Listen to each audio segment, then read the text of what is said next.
ابو ظفر سراج الدین محمد بہادر شاہ غازی ثانی ہندوستان کے 20ویں اور آخری مغل شہنشاہ تھے، جو 24 اکتوبر 1775 کو دہلی میں پیدا ہوئے۔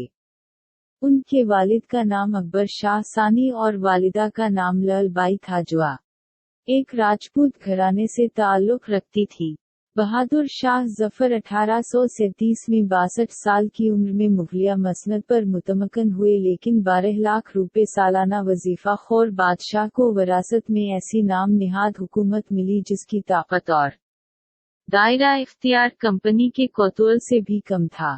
بہادر شاہ ظفر ایک نرم دل، غریب پرور، شاعرانہ اور صوفیانہ مزاج کے پیکر تھے، جنہوں نے مروجہ علوم کے علاوہ فنون حرب، گھوڑ سواری، تلوار بازی، تیر اندازی اور آتش اسلحہ پر مکمل دسترس حاصل کی۔ خصوصاً وہ ایک بہترین نشانہ باز اور اعلیٰ گھوڑ سوار تھے، جن کا شمار اس عہد میں ہندوستان کے 2.5 گھوڑ سواروں میں ہوتا تھا۔ ان کے بعد دوسرا نمبر مرزا جہانگیر بخت بھائی، جبکہ نصف نمبر پر مہاراشٹر کا مرہٹا گھوڑ سوار تھا۔ ہر عروجِ زوال اسد کے مماثل برصغیر میں صدیوں مغلیہ سلطنت کا سورج چمکنے کے بعد اس کی تمازت ماند پر چکی تھی۔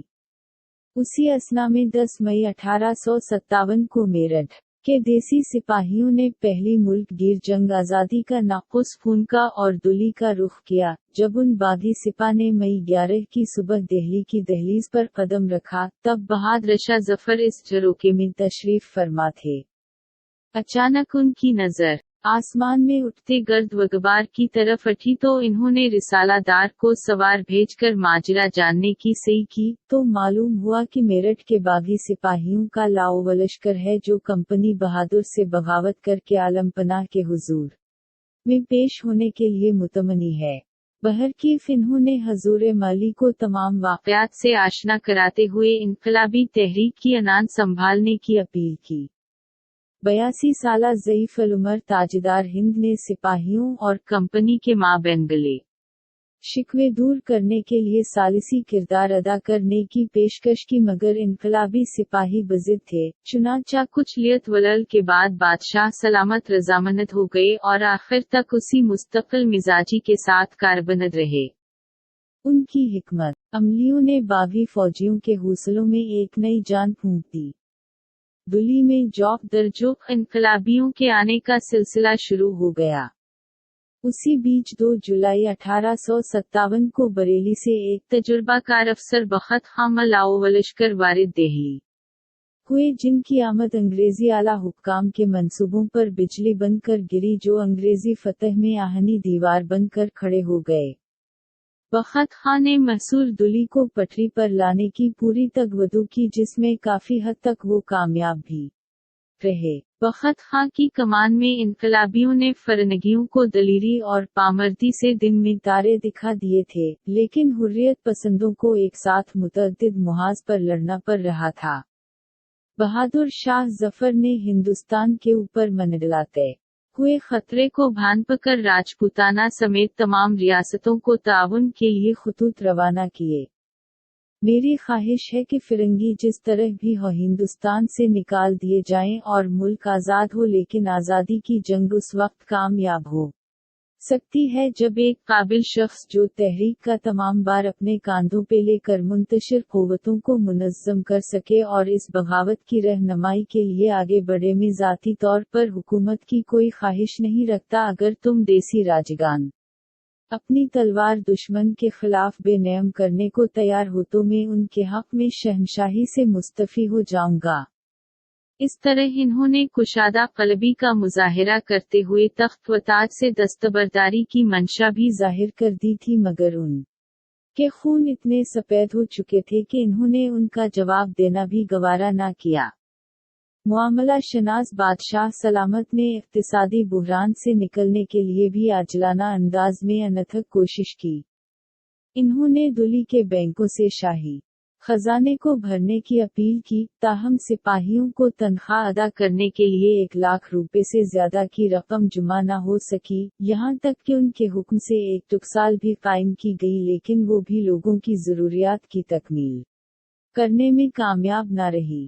मुगलिया सल्तनत में हिंद व मुसलमान गाड़ी के दो पहियों के मुतरादिफ थे, जिसकी वजह से इनकलाब का बगल बजते ही दोनों शाना बशाना अंग्रेजी फौज से मार्का आराई करने लगे, जो कंपनी के वजूद के लिए खतरे की घंटी था। चुनांचा बख्त खां ने आलम पनाह के हुक्म से 9 जुलाई को ढंढोरा पटवाया कि जोगाई ज़बा करेगा वो तोप के मुन से उड़ाया जाएगा। इस मनादी से अंग्रेजों के ख्वाब चिकनाचोर हो गए।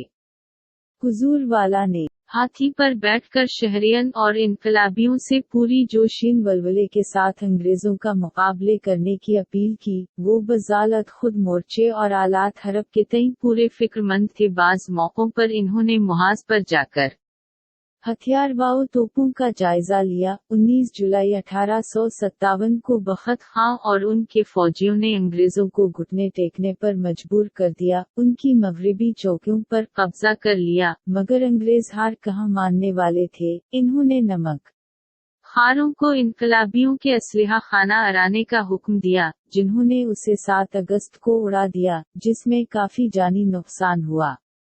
अलगर्ज दुली में शरीक गैर मुनज़्ज़म इनकलाबियों और अंग्रेजी फौजों के माबैन मई 11 ता 20 सितंबर 1857 मुकाबला जारी रहा। आलम इंतखाब शहर का हर कोचा व बाजार मैदान जंग में तब्दील हो गया।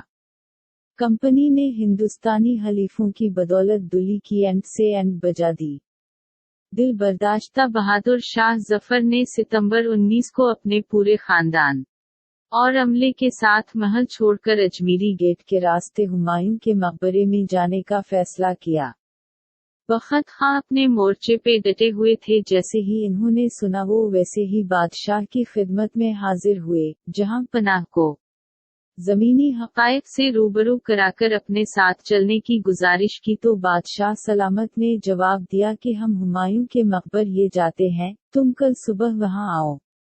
अगले रोज 21 सितंबर 1857 को वादे के मुताबिक जनरल बख्त खां, डॉक्टर वजीर खां और मौलाना फैज अहमद बदायूनी बहादुर शाह जफर से मिले, मगर बादशाह सलामत अपने फरीबी समधी मिर्जा अलही बख्श के हाथों की कठपुतली बन चुके थे। दुली को छोड़ने को राजी न हुए। मायूस बख्त खां बादशाह को उनके हाल पे छोड़कर अपनी फौज के साथ मशरिकी दरवाजे से दरिया की तरफ उतर गए। बहरहाल मिर्जा अलही बख्श अपने नापाक मकसद में कामयाब हो गया। उसने फौरन इसकी खबर ब्रिटिश खैमा को पहुंचाई तो हडसन आखिरी ताजदार हिंद को गिरफ्तार करने के लिए पहुंच गया।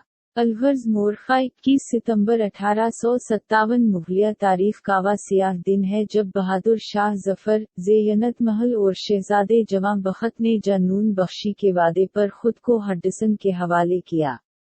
बहादुर शाह जफर हिरासत के दौरान हर लम्हा जिल्लत के घूंट पीने के अलावा मुख्तलिफ रूहानी और जिस्मानी अज़ियत झेलनी पड़ी। बेरहम हडसन ने मिर्जा मुगल, मिर्जा खिजर सुल्तान और मिर्जा अब्बू बकर को गोली मार कर उनका सरतन से जुदा करके बादशाह को बतौर नजराना पेश किया, जिसे देखकर उनकी जबान से बरजस्ता निकला का तैमूरी नस्ल के गीवर शहजादे अपने बड़ों के सामने उसी तरह सुरखरू होते हैं।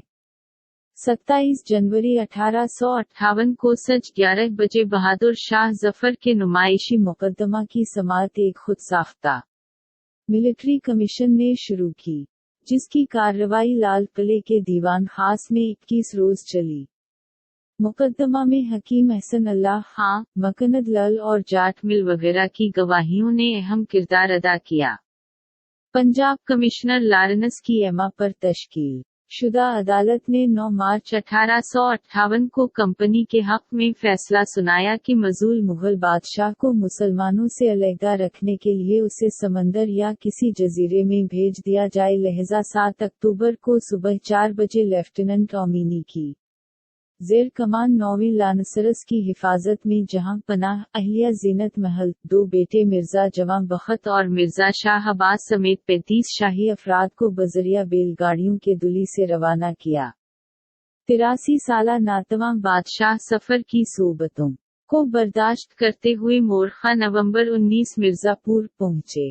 अलहासल उनका जहाज 9 दिसंबर 1858 को रंगून बंदरगाह पर लंगर अंदाज हुआ। जब सियासी कैदी रंगून पहुंचे तो उनकी रिहाइश का कोई माकूल इंतजाम नहीं था, चुनांचा इन्हें मुख्तलिफ खेमोनीज एक गैराज में भी रखा गया। कैप्टन नेल्सन डेविस रंगून का मुंतजिम था। उसने शाही अफराद को बतारीख 1 अप्रैल 1859 लेफ्टिनेंट ओमिनी से अपनी तहवील में ले लिया, जिन्हें 29 अप्रैल 1859 की एक नई तामीर शुदा इमारत में मुंतकिल कर दिया। बहादुर शाह जफर की सेहत कैद वबनत की जिंदगी से मजीद खराब हो गई।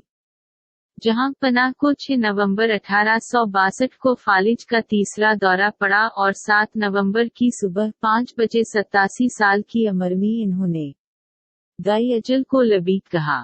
बहादुर शाह जफर ने जलावतनी में जो गज़लें लिखीं, इनमें इख्तियाराती अंदाज़ और किनायों की शक्ल में अपनी दिली कैफियतों का अक्स साफ झलकता है। मंदिर जा ज़ैल शेर उनके ज़हनी करब एहसास और बेबसी का शाहिद है। कितना है बदनसीब जफर, दफन के लिए 2 गज ज़मीन भी ना मिली कोए या रे में।